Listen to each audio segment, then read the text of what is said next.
ঢাকা শহরে আপনি যদি একটু বাইরে সময় কাটাতে চান, তাহলে আপনাকে যেতে হবে কোনো রেস্টুরেন্টে অথবা কোনো পার্কে। আর আপনি রেস্টুরেন্ট অথবা পার্ক যেটাতেই যান না কেন, আপনাকে মোটামুটি ভালোই টাকা-পয়সা খরচ করতে হবে। তো কোনো প্রকার টাকা-পয়সা খরচ ছাড়া আপনি যদি আপনার প্রিয় মানুষ অথবা বন্ধুর সাথে কিছুটা সময় কাটাতে চান, সেক্ষেত্রে আপনি যেতে পারেন হাতিরঝিলে। এইটা মূলত তৈরি করা হয়েছিল জনসাধারণের সুবিধার জন্য। আ যেন ঢাকা শহরের একটু যানজট কমে সেইজন্য। এখানে ওয়াটার বোট আছে এবং চক্রাকার বাস আছে।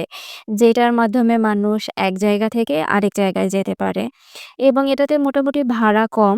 আর আপনি যদি ওয়াটার বোট অথবা বাসে চড়ে ঘুরতে চান সেটাও করতে পারবেন এবং যখন ব্রিজের উপর দিয়ে বাসগুলো যায় আ নিচে দেখতে অথবা চারপাশের গাছগুলো দেখতে অনেক সুন্দর লাগে।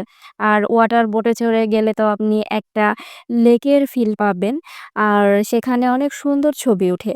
যারা আপনারা ছবি উঠাতে ভালোবাসেন আরকি, এখানে গেলে অনেক সুন্দর ভিউ পাবেন ছবি উঠানোর জন্য। আবার এখানে কিন্তু মাঝে, মাঝে সন্ধ্যার সময় অনেক সুন্দর সূর্যাস্ত দেখা যায়। হাতিরঝিলের আশেপাশে কিন্তু অনেক খাবারের দোকানও আছে। আপনি যদি এখানে বসে অনেক সময় কাটাতে চান বা বিভিন্ন ধরনের খাবার ট্রাই করতে চান, সেইটাও করতে পারবেন। আবার এখানে আ বিভিন্ন বয়সের মানুষজন সকালবেলা অথবা বিকালবেলা হাঁটার জন্য আসে। যাদের বাড়ি মূলত হাতিরঝিলের আশেপাশে, তারা তাদের হাঁটার জন্য বা মানুষের তো প্রতিদিন একটু হাঁটাহাঁটির প্রয়োজন হয়, সেটার জন্য হাতিরঝিলে যায়। এখানে গেলে বিভিন্ন বয়সের লোকজন দেখতে পাবেন। আর এখন তো গাছে, গাছে অনেক সুন্দর কৃষ্ণচূড়া, কদম ফুল আরো বিভিন্ন ধরনের ফুল ফুটে আছে যেটা একদম মনোমুগ্ধকর একটা দৃশ্য। এইটা যখন নতুন, নতুন চালু হয় তখন এখানে রাতের বেলা অনেক সুন্দরভাবে লাইটিং করা থাকতো। আর অনেক মানুষ বলতে গেলে ঢাকা শহরের সব মানুষ এখানে ঘুরতে আসতো। তারপরে মাঝখানে আ একটু বেশি রাত হলে এখানে অনেক ছিনতাই বেড়ে যায়। এছাড়াও অনেক খারাপ ছেলেপেলে যাতায়াত বেড়ে যায়। তারপরে আবার সুন্দর একটা পরিবেশ তৈরি হয়। আর এখন তো আপনারা সবাই জানেন দেশের পরিস্থিতি কি। তো বিকালবেলা এখানে মানুষ ঘুরতে যায়। আর আমার বাড়ি হাতিরঝিলের পাশে হওয়াতে আমি প্রায়ই যাই।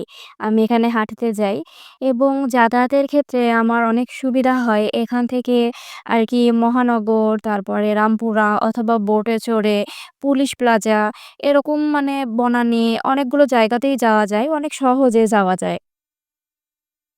এখানে বিকেলবেলা কি সুন্দর যে একটা বাতাস পাওয়া যায়। একদম আ গ্রামের যে বাগানগুলোতে প্রকৃতির বাতাস থাকে ঠিক সেরকম একটা বাতাস। আর এই রাস্তা দিয়ে হাঁটতে অনেক ভালো লাগে। রাস্তাগুলো পরিষ্কার পরিচ্ছন্ন আর ছবি ওঠানোর জন্য আমি বলব বেস্ট একটা জায়গা। তো আপনারা ঢাকার মানে ঢাকার ভেতরে যারা আছেন তারা যদি হাতিরঝিল না থেকে থাকেন বা ঢাকায় ঘুরতে আসলে অবশ্যই একবার হাতিরঝিল ঘুরে যেতে পারেন। আশা করি ভালো লাগবে এবং সময় কাটানোর জন্য অনেক ভালো একটা জায়গা।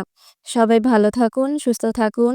আর আমার ভিডিও যদি ভালো লেগে থাকে অবশ্যই একটু লাইক, কমেন্ট করে দিয়েন। আল্লাহ হাফেজ।